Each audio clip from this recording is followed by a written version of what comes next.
예수께서 그 자라신 곳 나사렛에 이르사 안식일에 늘 하시던 대로 회당에 들어가사 성경을 읽으려고 서심해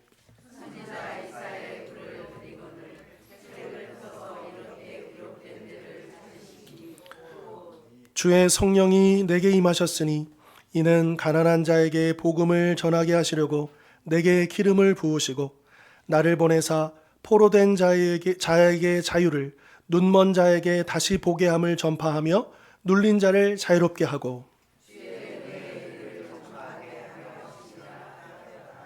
책을 덮어 그 맡은 자에게 주시고 앉으시니 회당에 있는 자들이 다 주목하여 보더라.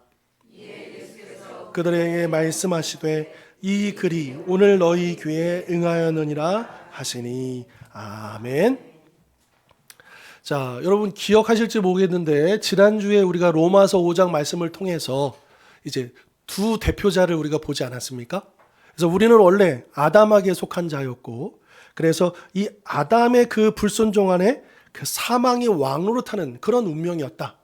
그런데 예수 그리스도께서 십자가에서 죽기까지 순종하심으로 우리는 저 사망의 통치에서 이제 은혜의 통치로 들어갈 수 있었다. 그래서 주님 안에서 이제 이 생명의 통치 안에서 우리는 더 이상 죄와 사망의 권세가 아니라 이 생명과 영생의 권세 아래 살아가게 되었다. 그렇게 해서 은혜가 우리의 삶을 왕노릇하도록 다스리도록 우리가 그렇게 살아가야 한다. 그 말씀을 우리가 지난 시간에 나누었습니다. 자, 그런데 우리가 이제 이런 은혜의 말씀을 붙잡고 실제로 우리 이제 가정과 일터와 이 세상 이렇게 예배당을 나서는, 그래서 일상으로 돌아가면 이제 이런 현실적인 질문이 생깁니다. 목사님, 내가 예수님을 믿어서 은혜의 족보로 옮겨진 것 제가 알겠습니다. 그런데 이제 주일이 지나고 월요일 아침이 되어서 출근길 지옥철을 타고 또 직장에서 상사에게 치이고 통장 잔고를 보며 한숨 짓는 이 만만치 않은 현실 속에서 도대체 은혜가 나를 다스린다는 것, 은혜가 왕노릇한다는 것은 구체적으로 어떤 모습입니까? 라고 하는 그런 질문을 우리가 갖게 된다는 거죠. 도대체 우리가 어떻게 살아야 은혜가 나를 다스리는 삶일까? 라고 하는 그런 질문입니다. 그런데 이 질문에 대해서 오늘 우리가 읽은 이 누가복음의 말씀을 통해서 우리에게 그 답을 주고 계시다라고 하는 거죠. 자, 특별히 이 누가복음 4장 우리가 읽었던 본문 앞에 어떤 일이 있었냐면, 이제 예수님께서 세례를 받으신 다음에 광야로 가시지 않습니까? 이제 광야에서 그 시험을 이기시고, 다시 말해서 이 광야에서요, 사탄이 이 사탄의 통치를 제한합니다. 달콤한 통치를 제한합니다. 그런데 예수님께서 그것을 거절하시죠. 그리고 이제 오셔서 그 공생의 사역에 있어서 첫 번째 메시지를 오늘 본문을 통해서 주시는데, 일종의 이런 겁니다. 여러분, 이제 우리나라 대통령이 이제 처음 취임하면 취임사를 하잖아요. 그래서 앞으로 5년 동안 이렇게 이 나라를 이렇게 이끌어 가겠습니다. 그렇게 국정 발표를 하지 않습니까? 그런 것처럼 예수님께서도 내가 이 땅에 와서 내가 앞으로 다스릴 나라는 내가 이렇게 다스릴 거야, 통치할 거야, 이렇게 선포하는 말씀이 바로 오늘 우리가 읽었던 이 말씀에 있다라고 하는 것입니다. 그래서 오늘 이 말씀을 통해서 십자가의 은혜가 우리의 삶에 묶인 것들을 어떻게 풀어내는지, 그리고 우리가 어떤 사명자로 서야 하는지를 깊이 깨닫는 복된 시간이 되실 수 있기를 바랍니다. 자, 우리 먼저 16, 17, 18절 보시면요. 예수님께서 어디에 오셨어요? 네, 자라신 곳 어디예요? 나사렛, 고향 같은 곳에 오셨잖아요. 물론 태어난 곳은 베들레헴이지만 우리가 알다시피 태어나자마자 애굽으로 가셨다가 이제 오셔서 정착하셔서 유년 시절을 보낸 곳이 이제 이 나사렛이죠. 자, 이 나사렛에 오셨는데 안식일에 늘 하시던 대로 회당에 들어가셨다. 그러니까 예수님께서도 당연히 이 당시에 이제 안식일에 회당에서 예배를 드리러 가셨을 겁니다. 그런데 누가 그리고 예수님께서 뭘 하시냐면 성경을 읽으려고 서셨다라고 하는 겁니다. 근데 우리가 이게 잘 이해가 안 될 수 있어요. 오늘날의 예배와 이 1세기의 유대 회당의 예배가 어떤 차이가 있는지 잘 모르면 이해가 안 될 수 있습니다. 이 당시에는 유대인 회당도 나름대로 순서가 있습니다. 예를 들면 간단하게 이런 흐름이에요. 제일 처음에 신명기 6장에 쉐마 말씀이 있습니다. 이스라엘아 들어라 이렇게 시작하면서 이게 이마에도 있고 손목에도 있고 늘 암송하는 그 말씀이 있거든요. 쉐마 말씀이라고. 그 말씀을 먼저 낭독하고 기도하고, 그리고 나서 이제 토라 모세 율법 그 정해진 본문을 낭독하고, 그 다음에 선지서를 낭독하고, 그러면 그 다음에는 이걸 낭독한 사람이 그 말씀의 의미를 해석해주고 일종의 설교해주는 그런 형식으로 예배가 진행됩니다. 그런데 이제 유대인 회당에 있어서 이 모든 것들을 결정하고 책임지는 사람을 우리는 보통 회당장이라고 하죠. 그렇죠? 자, 그런데 이제 예수님께서 성경을 읽으시려고 서셨고, 그래서 17절에 보십시오. 선지자 이사야의 글을 드리거늘. 누가 드렸을까? 누가 예수님께 선지자 이사야의 글, 이사야서를 드렸을까? 요게 이제 성경에 나오진 않잖아요. 그런데 그 힌트를 우리가 어디서 알 수 있냐 하면 20절 보십시오. 책을 덮어 그 맡은 자에게 주시고라고 되어 있습니다. 여기서 맡은 자라고 되어 있는데요. 자, 이 회당에서 이루어진 모든 책임은 회당장이 집니다. 그런데 회당장이 직접 움직이는 게 아니고 회당장의 결정에 따라서 이것을 시행하는 사람이 있겠죠. 이 사람을 이제 회당장의 시종이라고 부르는데 그 히브리어는 하잔이라고 합니다. 근데 이 사람이 이 당시에는 성경이 우리처럼 한 권씩 다 있는 게 아니잖아요. 그리고 또 이런 책이 아닙니다. 어때요? 두루마리로 되어 있습니다. 그래서 이거를 아주 거룩하게 이 맡은 자가, 이 하잔이 그것을 보관하고 있고, 그래서 회당장이 오늘 예배 때는 이 사람이 이 부분을 읽을 거야 결정을 해줍니다. 그러면 이제 이 하잔이 가가지고 그 두루마리 성경책을 갖다 드리면 이제 그날 읽게 된 이제 대부분은 랍비였을 거예요. 그래서 그 두루마리 책을 펼쳐서 그날 결정된 본문의 말씀을 낭독하고, 그리고 그 내용의 의미를 해석해주는 그런 시간을 가졌을 겁니다. 그러면 예수님은 랍비가 맞나요? 이렇게 생각하실 수 있잖아요. 그런데 우리가 오늘 읽었던 본문 그 위에 보면 15절 보십시오. 친히 그 여러 회당에서 가르치심에 뭇사람에게 칭송을 받으시더라. 이미 예수님은 회당에서 말씀을 가르치시는 일들을 하셨고 일종의 랍비의 그런 존중을 받으시는 그런 상황이었습니다. 그러니까 이 나사렛에서도 오셨을 때 아마 예수님께서 어릴 때부터 그렇게 다니시던 그런 회당일 수도 있겠죠. 그래서 누구나가 랍비라고 생각하는 예수님이셨기 때문에 예수님께서 그곳에 오셨을 때 당연히 회당장은 예수님께 그날 이 본문을 읽어달라라고 부탁을 했었을 것이고요. 그런 과정 속에서 예수님께서 이날 이 말씀을 읽으십니다. 그런데 토라 모세 율법을 읽고 그 다음에 선지서를 읽잖아요. 근데 예수님께서 맡으신 것은 선지서 같아요.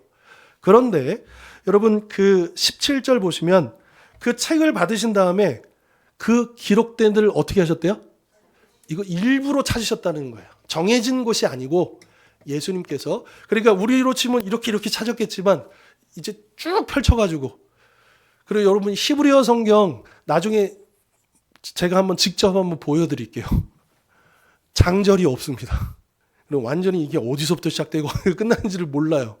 심지어 지금 오늘날 우리가 사용하는 히브리어 성경은 모음이라도 찍혀 있지만 이 당시 사용하던 히브리어 성경은 모음도 없어요. 그냥 자음만 쭉 적혀 있어요. 근데 그 가운데에서 예수님께서 굳이 찾으신 말씀이 18절과 19절 이사야서의 그 말씀이었다라고 하는 것이죠. 특별히 61장의 이 말씀인데요. 주의 성령이 내게 임하셨으니 이는 가난한 자에게 복음을 전하게 하시려고 내게 기름을 부으시고 나를 보내사 포로된 자에게 자유를, 눈먼 자에게 다시 보게 함을 전파하며 눌린 자를 자유롭게 하고, 이렇게 이 말씀을 읽게 됩니다. 자, 여기서 예수님께서 이 복음이 필요한 사람, 십자가의 은혜가 필요한 사람이 누구신지를 네 종류의 사람으로 여기서 이제 이사야서 말씀을 통해서 꼽아주시는 거예요. 누구냐? 가난한 자, 포로된 자, 눈먼 자, 눌린 자, 이렇게 네 사람들을 뽑으십니다.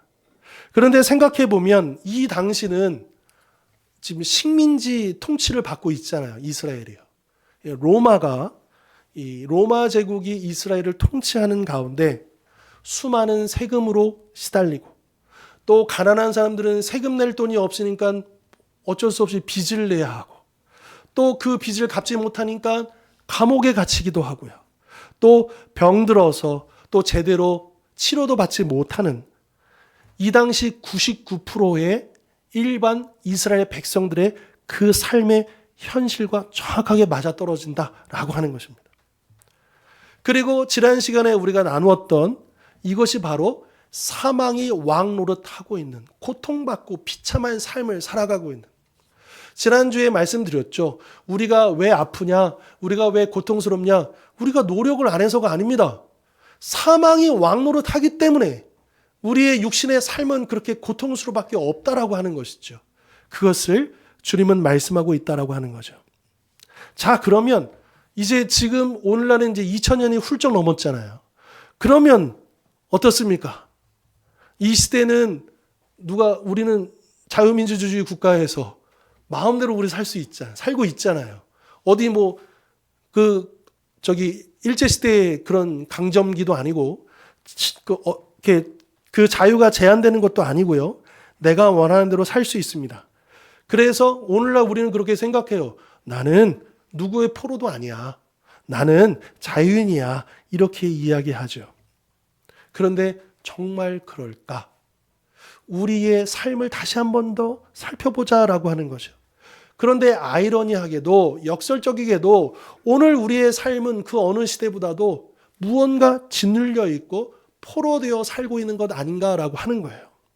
자, 예를 들면 어떤 사람은요, 돈의 포로가 되어 살아갑니다. 요즘 그래도 부동산이 뭔가 좀 달라질 것 같긴 하죠.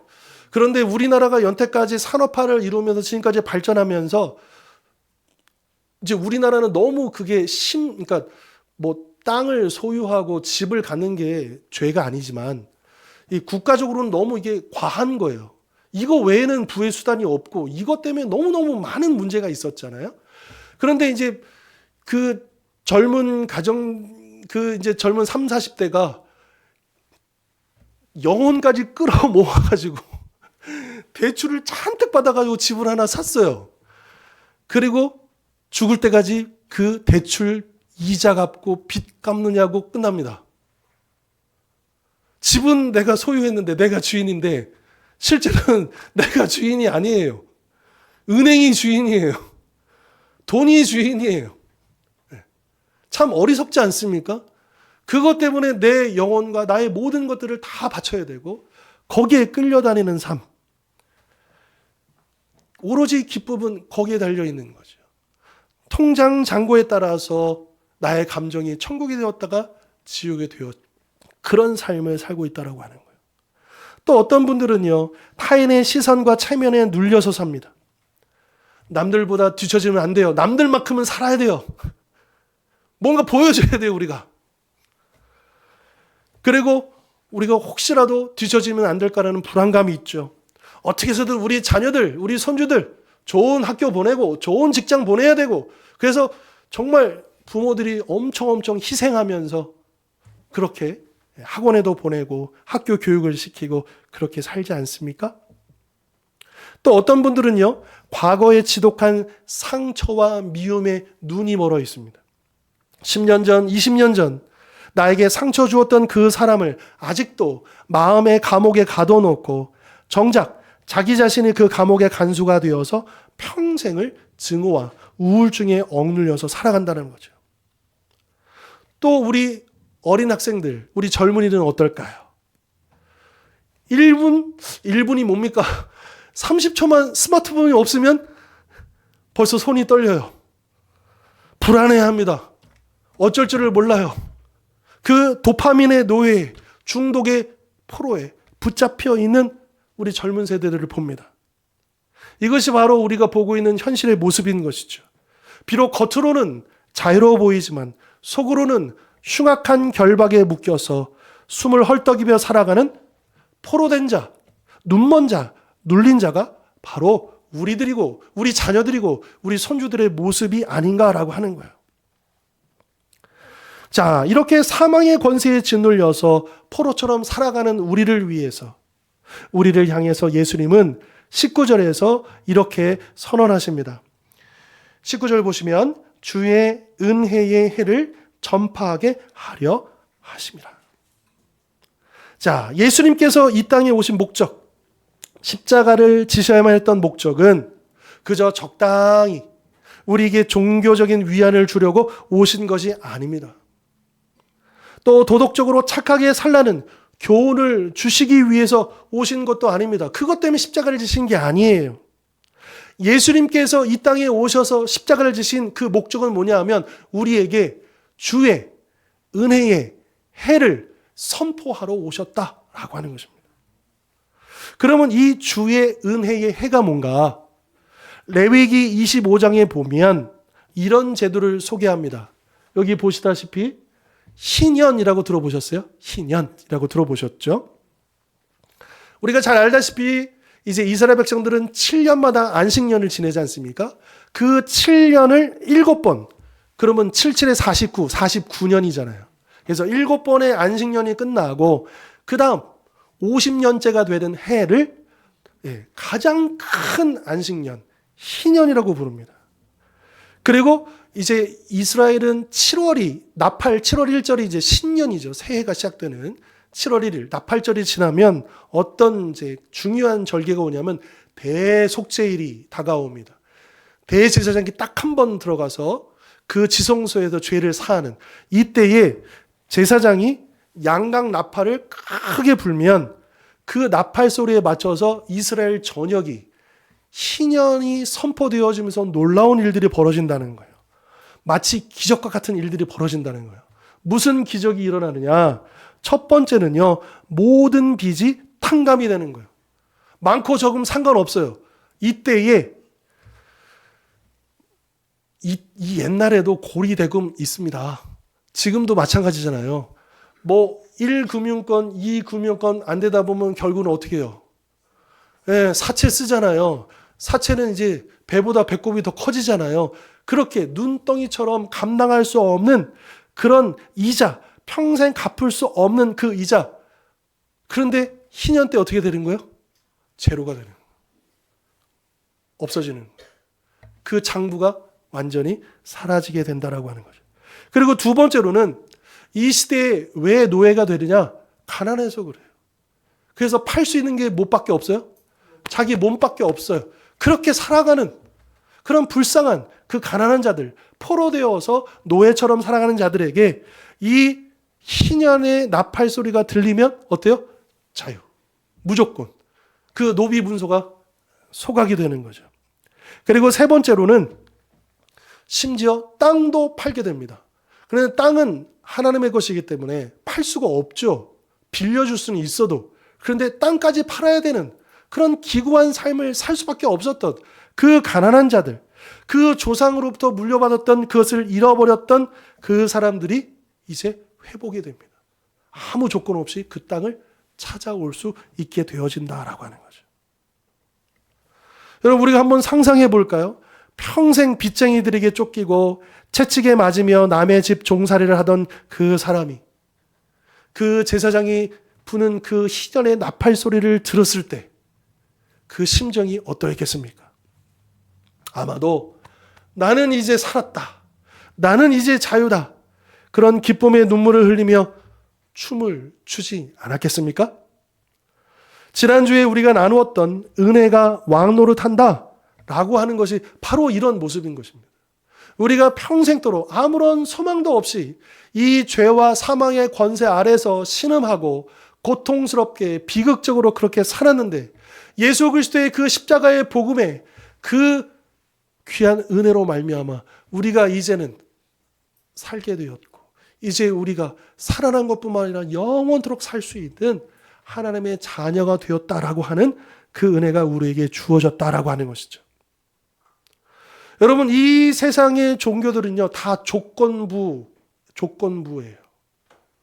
너가 열심히 무언가를 하면, 공덕을 쌓으면, 너가 무언가를 열심히 금식을 하면, 열심히 기도를 하면 그거 내가 좀 깎아줄게.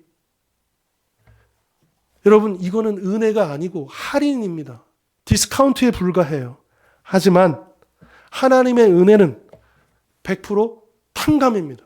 우리가 뭘 노력해서 우리가 공로를 쌓아서 그거를 제하는 게 아니고 그냥 아무 조건 없이 선포해 주시고 그 십자가의 은혜를 통해서 그 예수님의 그 피로 다 갚아 주셨기 때문에 그 은혜들이 주어진다라고 하는 것이죠. 여러분, 가상칠언이라고 해서 우리 보통 이제 고난주간 때 성금요일 때 이제 그 말씀을 더 깊이 묵상하기도 하는데요. 가상, 십자가 위에서 7원, 7개의 주님의 말씀을 우리가 기억하는데 맨 마지막이 뭔지 아십니까? 다 이루었다입니다. 그런데 다 이루었다가 일을 이루었다라고 하는 그 한글의 의미도 있지만 원문의 의미는 뭐냐 하면 빚 다 갚았다. 상업적인 단어입니다. 예수님께서 십자가에서 마지막 도장을 꽝 찍으시면 다 갚았다. 너희들의 모든 그 빚에 그 허덕이던 모든 삶에 그 모든 것을 내가 최종적으로 다 갚았다 하고 운명하십니다. 마지막 피 한 방울까지 흘리시면서 그렇게 선포하셨다라고 하는 거죠. 따라서 예수님이 못 박히신 그 십자가야말로 우리 인생의 모든 저주와 결박을 끊어내고 영원한 자유를 선포하는 가장 위대한 신년의 나팔 소리인 줄 믿으시길 바랍니다. 자, 그런데 이날 예수님께서 선포하시고 읽으신 이 말씀을 들은 이 사람들은 이 말씀을 듣고도 긴가민가 하는 거예요. 왜냐하면 주님 참 좋은 말씀이네요. 그런데 지금 이 로마의 이 식민지 통치 아래에서 신년이 가당키나 합니까?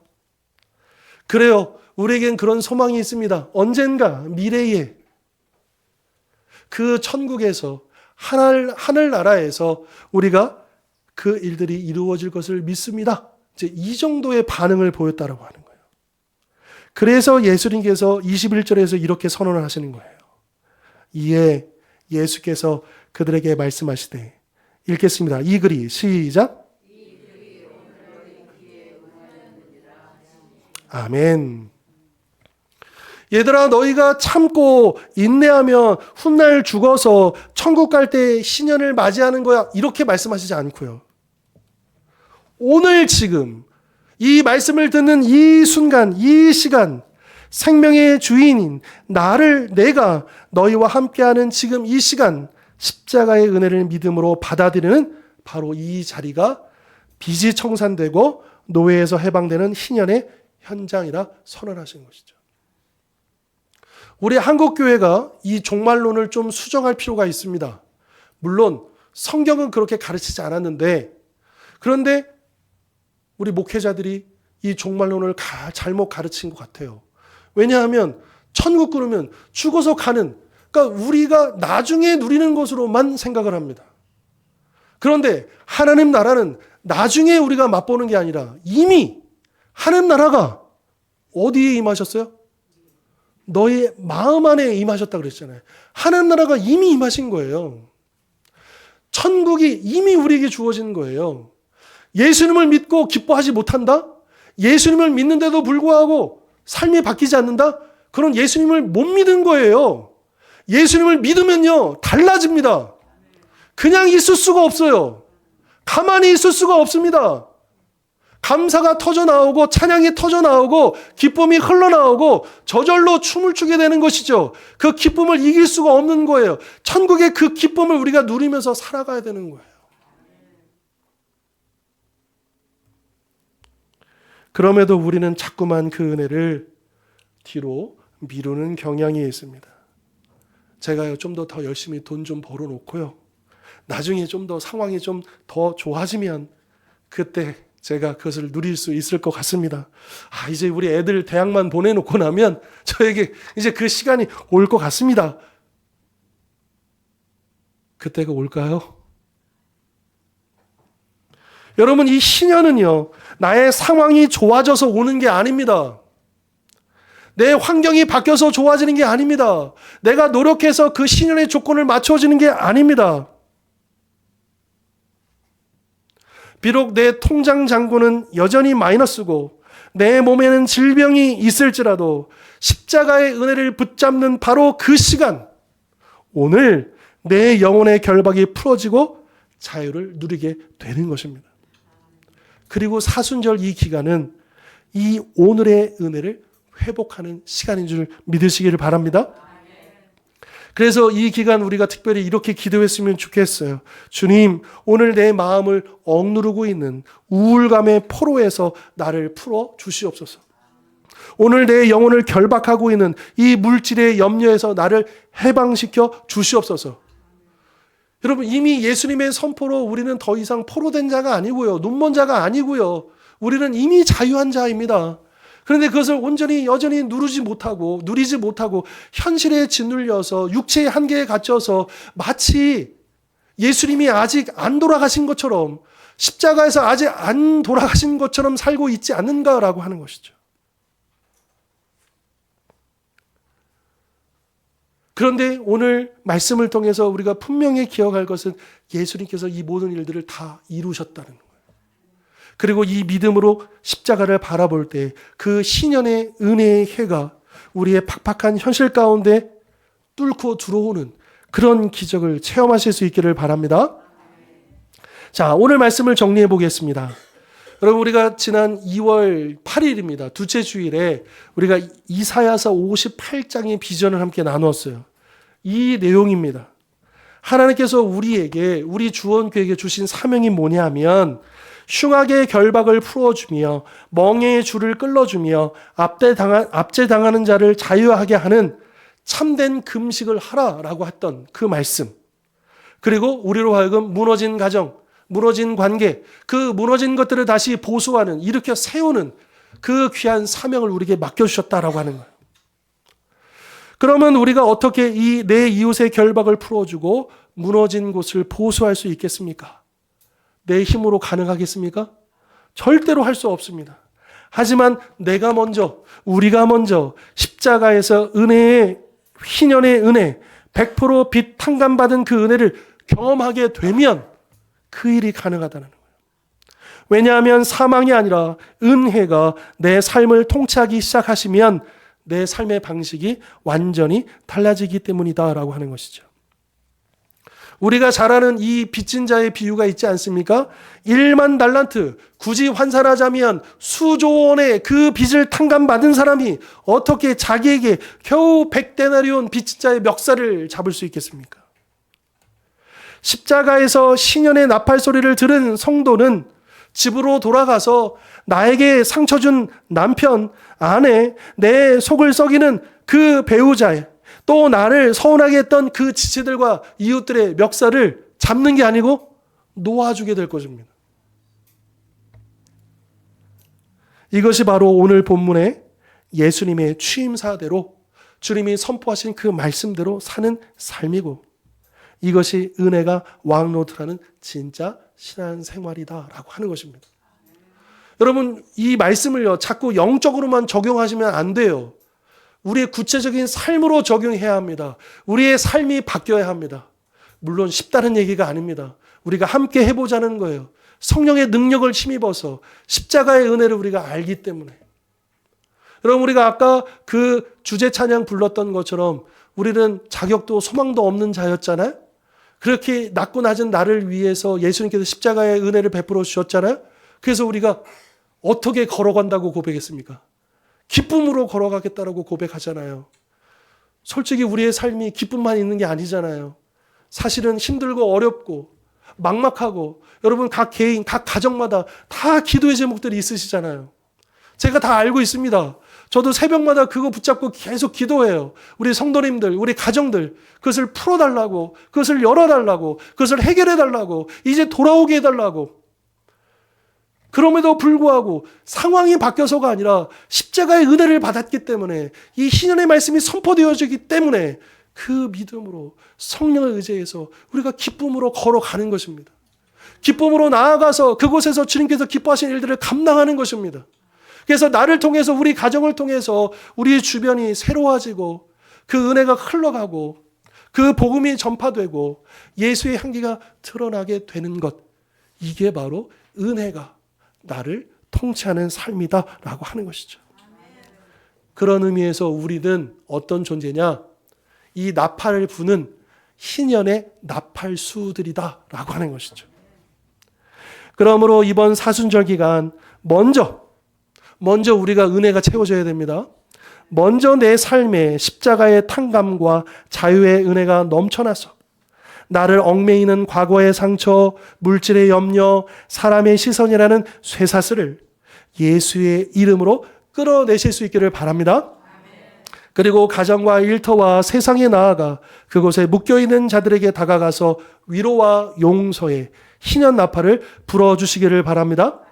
그렇게 우리의 발걸음이 닿는 곳마다 영적 부채가 탕감되고 상처가 싸매어지며 무너진 가정들이 회복되는 주의 은혜의 해가 선포되기를 주님의 이름으로 축원합니다. 기도하겠습니다.